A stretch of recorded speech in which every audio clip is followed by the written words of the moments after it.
My name is Hal Strain. I was mentored by an old beekeeper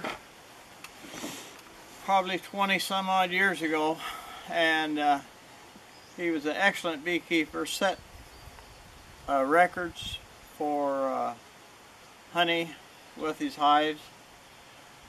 But at the time he mentioned that there's something going on with the bees. They're not acting the way they normally would.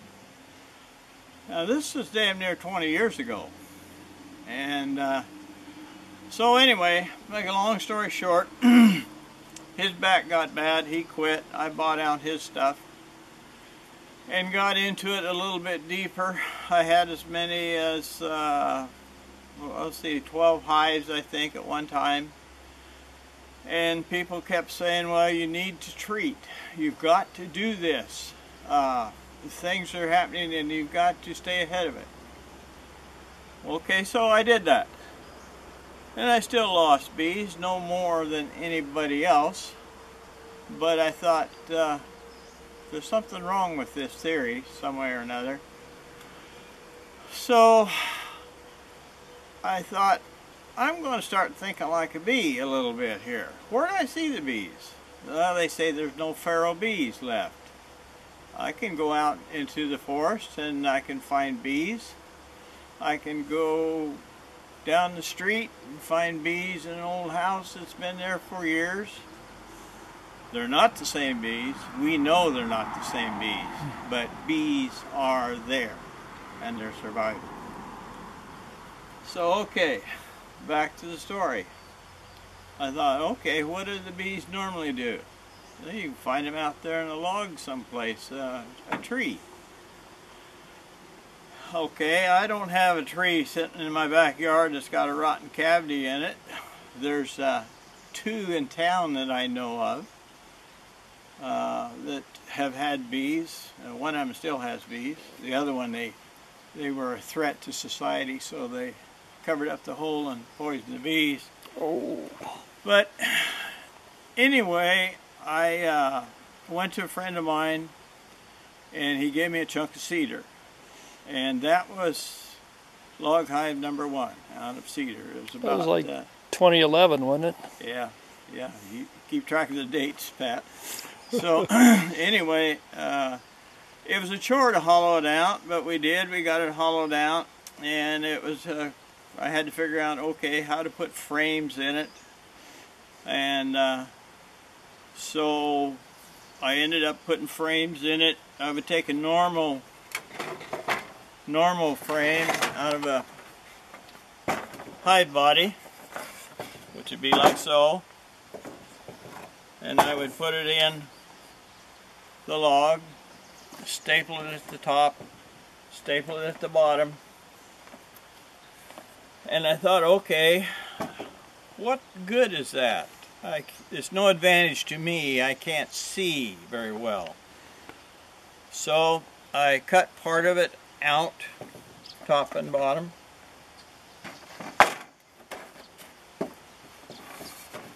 Get it right here, like so. This piece here keeps the top from falling out. This piece here keeps the bottom from going on down, and I put them in like that. And the bottom, and you took that one side off so you could see it in the observation window. You're looking at it like that. Yeah. Otherwise, you'd be looking at it like that. Right, and you don't see very much. Yeah. So anyway, and that worked really good. And believe it or not, I set it up, set it right here. And in about 2 weeks, I actually put a comb, a foundation comb that had a little bit of honey on it, and on that one, a little bit of honey was all I put in it. Okay, in about 2 weeks, bees actually moved in. I have no idea where they came from, but they moved in. And they were in there for probably at least a couple of years. Must have been about the 3rd year that they were in and out. And so I moved the log hive. Yeah. But at that point in time, they didn't seem to like that. So, but during that process, I actually built 2 more. Log hive number 2 and log hive number 3. Log hive number 3 is right up here in the corner of the yard. I'm going to take a shot of that. Yeah. That is right up there. And we've seen that a couple of times already. And actually, bees came into the other 2. I mean, you have not introduced bees. You have not caught a swarm and tried to get them in. No. This is the bees coming in themselves. This is their choice. Yeah. That's cool. So I thought, God darn, this is a good way to do it. And the thing I liked about it was the bees were completely content in there. It seems like they built up. You can't get any honey out of them, but you can observe the hell out of them. And the grandkids come over, we pull the back off the hive, and we look right in. One day I looked in and saw the queen right there. Yeah. And so it was a neat feature that way. And they survived. Now the bees built from this, and they kept on going down their own natural comb down below that. Yeah, they would pick up on this, fill it all on out, and we should be able to see it in this hive today, and it's only been there about 2 weeks. Wow.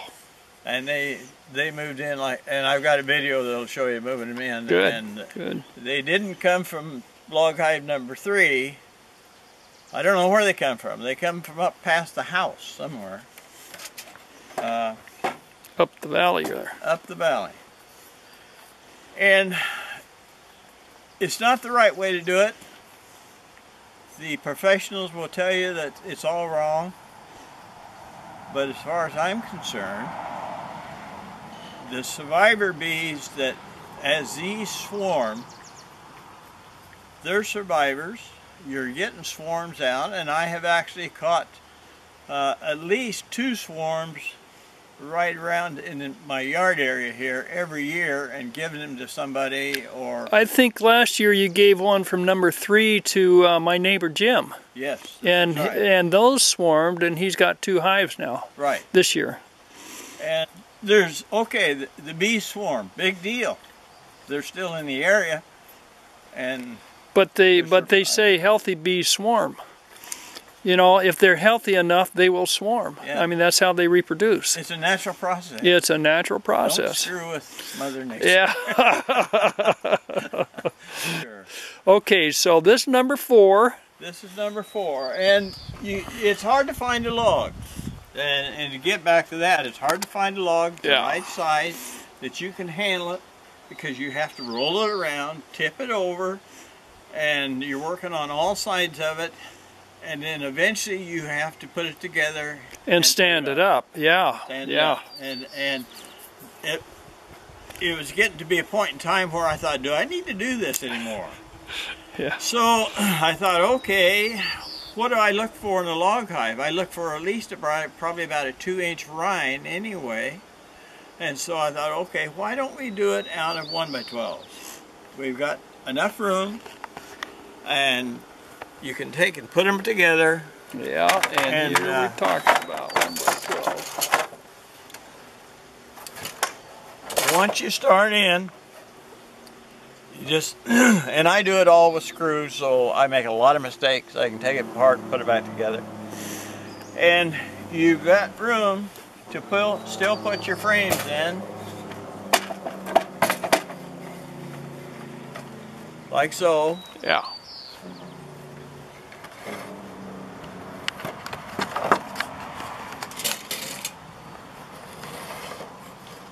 And this particular one I have has got 7 frames in it, and I kind of screwed up a little bit on, as you do with 1x12s and start screwing them together, you'll end up that you'll actually have a rectangle cavity in there. Yeah. And so if you do it so that you've got the rectangle in the right area, you could put an extra frame in. And my next one will do that. So anyway, like I said, it's got 7 frames in that one. You still have room enough for them to come out, build up, and go on down. And one of the best things about it, I think, is they do have depth to go on down. They have room to get rid of the tray. Mites fall off. We know that some bees are have better qualities of keeping themselves clean, so the mites fall down. And mentioned I've got a screened area down at the bottom so that you can actually pull like a tray out and count the mites or see how much wax is down there. You can just about tell what the bees are doing by looking at that stuff. After a while, you can kind of see what's the debris on the bottom, stuff like that. So that's about it. Yeah, we're rolling. Oh, they're down here already. Yes, and they are looky down. Right there in the corner. See, they built on the glass. Yeah, yeah. Already. I don't know if I need that. Yeah, I'm okay without it right here. Okay, you're good. The comb, you can see the comb through there. Now you don't have your tape measure on you, but what? That's about. Is that beyond the frames yet? Yeah, the frame should be. The probe is in the frames, and I'm thinking the top of the frames are right about up in here. So you're down pretty close. Isn't that something? 2 weeks and they're already down here. So they're working on the off side of where the hole is. They're working on the sheltered side. Yeah, hey, use the light.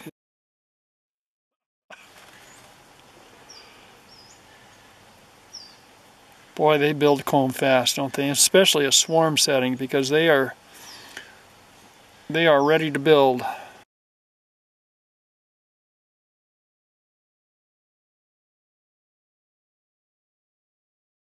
Okay, and this is the tray.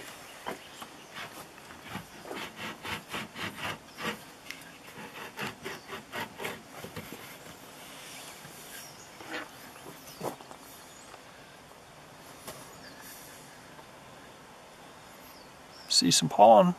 Yep. Actually got a couple mites. Okay. Oh my God, an ought to treat. Thing is, my humble opinion, we're never going to get rid of mites. But we want the bees to adapt to them, be able to live with them. I'm with you.